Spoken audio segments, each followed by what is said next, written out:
आज की कहानी का नाम है भगवद गीता की कहानी। एक बार गांव में एक बूढ़ा अपने पोते के साथ रहता था। बूढ़ा रोज सुबह जल्दी उठकर भगवद गीता पढ़ने के लिए मेज पर बैठ जाता था।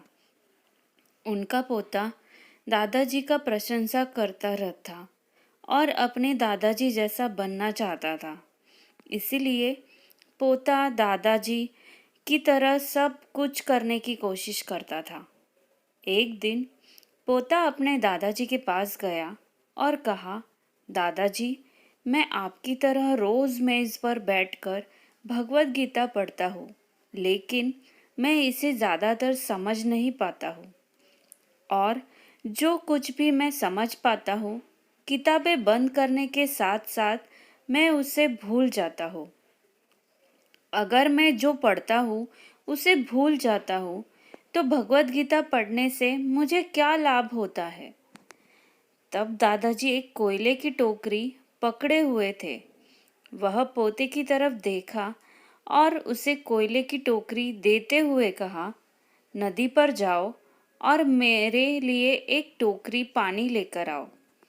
दादाजी ने जैसा कहा लड़के ने वैसा ही किया, लेकिन जैसे ही वह गया घर पहुंचता टोकरी का सारा पानी निकल जाता। दादाजी ने मुस्कुराते हुए कहा, वापस पानी लेने के लिए नदी पे जाओ और फिर से कोशिश करो, लेकिन इस बार थोड़ा तेज चलने की कोशिश करना। लड़का मान गया और इस बार नदी से पानी लेकर जल्दी घर पहुंचने के लिए तेज भागा। लेकिन इस बार भी घर आने के बाद दादाजी ने देखा तो टोकरी खाली थी।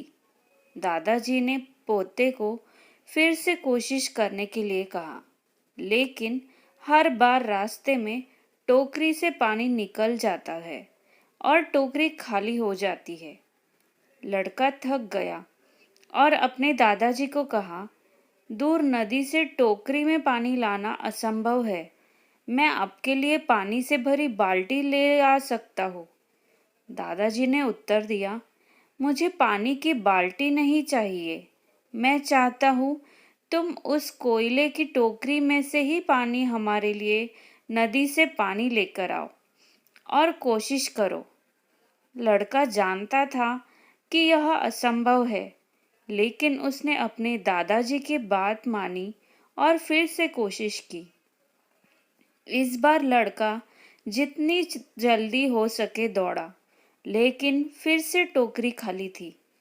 लड़का थक गया और उसने अपने दादाजी को कहा, देखो दादाजी, इस टोकरी से नदी में से पानी लाना हमारे लिए असंभव है। दादाजी ने उत्तर दिया, तुमको लगता है कि यह असंभव है, लेकिन जरा टोकरी को देखो। लड़के ने टोकरी की ओर देखा और बहुत साफ सुथरी दिख रही थी।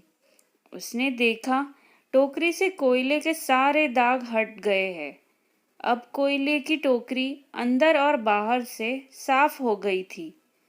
दादाजी ने कहा, तुमने देखा कि टोकरी के अब सारे दाग मुक्त हो गए हैं। जब आप भगवद गीता पढ़ते हैं तो ऐसा ही होता है।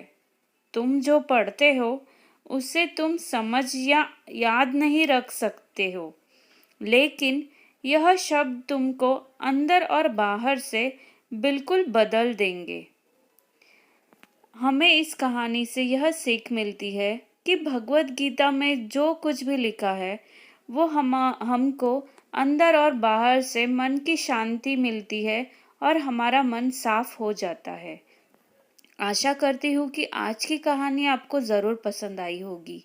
अगर पसंद आई तो मुझे कमेंट में लिखकर भेजिएगा और मेरे चैनल को सब्सक्राइब कीजिएगा। धन्यवाद।